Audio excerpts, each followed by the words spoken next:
ഞാനിത് എപ്പോഴും പറയാറുള്ള കാര്യമല്ലേ, ഇടത് വശത്ത് കൂടെ നിങ്ങൾ പരമാവധി സേഫായിട്ട് പോകണം എന്നുള്ളത്. വാഹനങ്ങൾ അവർക്ക് പ്രത്യേകിച്ച് ഈ കാറുകളിലുള്ള ആൾക്കാർ തന്നെ കേട്ടോ, ഡ്രൈവർമാർ തന്നെയാണ്. അവർക്ക് കാറ് വാങ്ങിക്കഴിഞ്ഞാൽ റോഡൊക്കെ അവർക്ക് എഴുതി കൊടുത്ത പോലെയാണ്. കുറ്റം പറയാം, ഇന്ന് മൊത്തം കുറ്റം പറയാലാവും. അല്ലാതെ നല്ലതിപ്പോൾ എന്താണ് ഞാൻ വേണമെങ്കിൽ കാണിച്ചു തരാം. നമ്മൾ ഇൻഡിക്കേറ്റർ നിന്ന് കഴിഞ്ഞാൽ ഓരോ ആൾക്കാർ വരുന്നിങ്ങനെ കണ്ടോട്ടോ.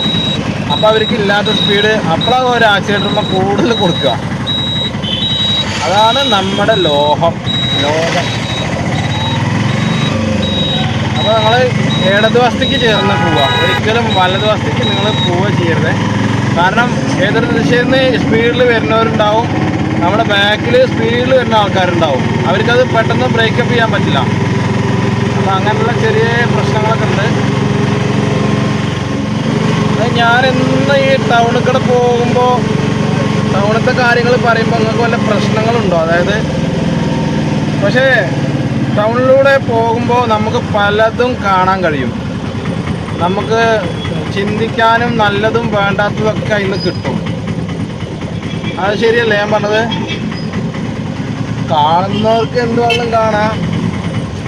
പക്ഷേ ഇനി വേണമെങ്കിൽ ഓരോ കാറേര് പോകണ്ടോളൂ. അവരെന്തായാലും ഈ ഗ്ലാസ്സാണ് പൊക്കി കഴിഞ്ഞാൽ പിന്നെ അവർക്ക് പുറം ലോകമായിട്ട് ഒരു ബന്ധമല്ല, ഒരു ഒച്ചയും കേൾക്കില്ല അവർ. അപ്പോൾ അവരെ സൗകര്യത്തിനാണ് പോവുകയാണ്. അല്ലാതെ ഇപ്പോൾ ഇതിൽ വേറെ ഡ്രൈവിങ് അറിയാണ്ട പ്രശ്നമല്ല. അവിടെ അത്രയും ഗ്യാപ്പുണ്ട്, കാറേറെ ചെയ്യുന്നുണ്ടോ?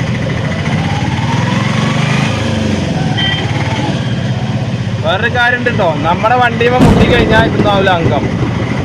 അത് ഞാൻ എപ്പോഴും പറയാറുണ്ട്. ഞാൻ വലിയ ആളായിട്ടും ഇതായിട്ട് പറയുന്നല്ല. നിങ്ങൾ നിങ്ങളുടെ കാര്യം ശ്രദ്ധിക്കുക, നിങ്ങളുടെ വാഹനത്തിൻ്റെ കാര്യം നിങ്ങൾ ശ്രദ്ധിക്കുക. പിന്നെ നിങ്ങൾ ട്രാക്ക് മാറിയിട്ട് വരുമ്പോൾ ഞാൻ എപ്പോഴും പറയാറുണ്ട് ഇൻഡിക്കേറ്റർ ഇടുന്നു. പിന്നെ എൻ്റെ വണ്ടിയുമ്പോൾ മുട്ടിയായി തട്ട് ചെയ്ത് കഴിഞ്ഞാൽ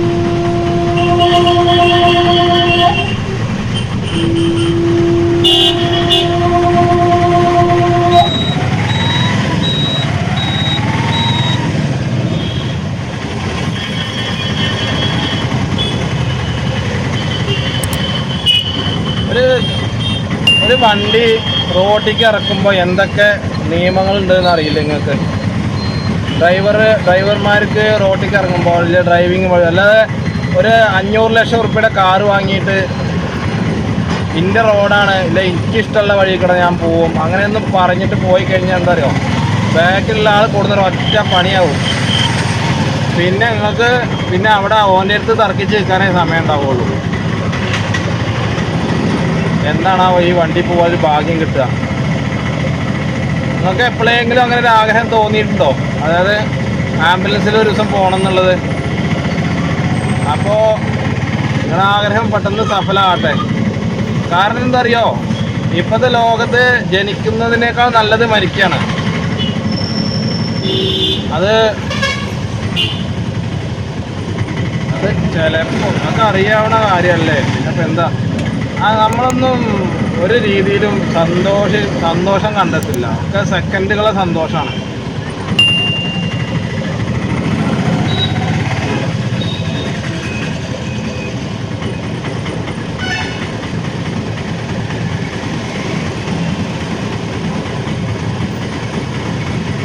ഈ ഇടയ്ക്കടെ തിരികണ കുറേ ബൈക്കുകാരുണ്ട്. ഇത് ഇങ്ങനെയാണ് ബ്ലോക്ക് ശരിക്കും വരുന്നത്. കാരണം എന്താ വെച്ച് കഴിഞ്ഞാൽ അവർ ഇടയ്ക്കിടയിൽ പോവും, അവർ കിട്ടിയ ഗ്യാപ്പിനാണ് പോവും. ശരിക്കും ഇതൊക്കെയാണ് പോലീസുകാർ ശ്രദ്ധിക്കേണ്ട കാര്യം, ട്രാഫിക്കിലുള്ള പോലീസുകാർ. അപ്പോൾ അവർക്ക് ഫോട്ടോ എടുത്ത് കൊടുക്കണം.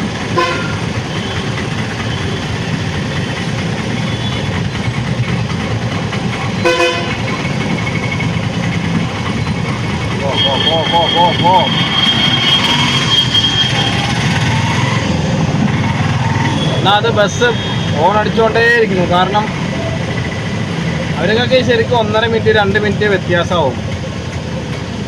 പിന്നെ ഞാൻ എപ്പോഴും പറയാറുണ്ട്, നമ്മൾ ഈ വെള്ളവരുടെ അപ്പുറത്ത് നിർത്തണം, എന്നാൽ മാത്രമാണ്.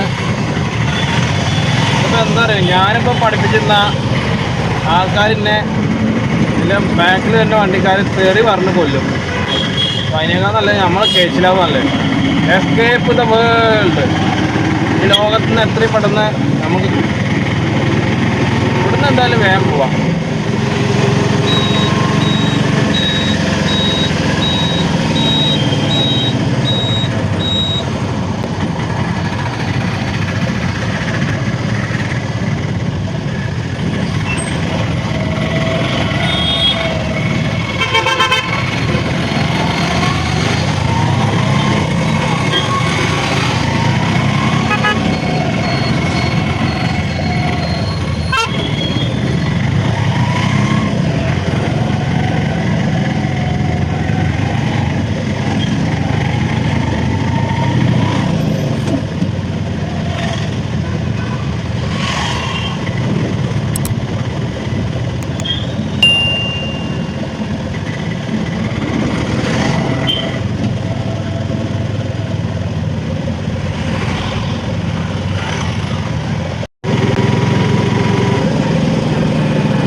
ബൈ.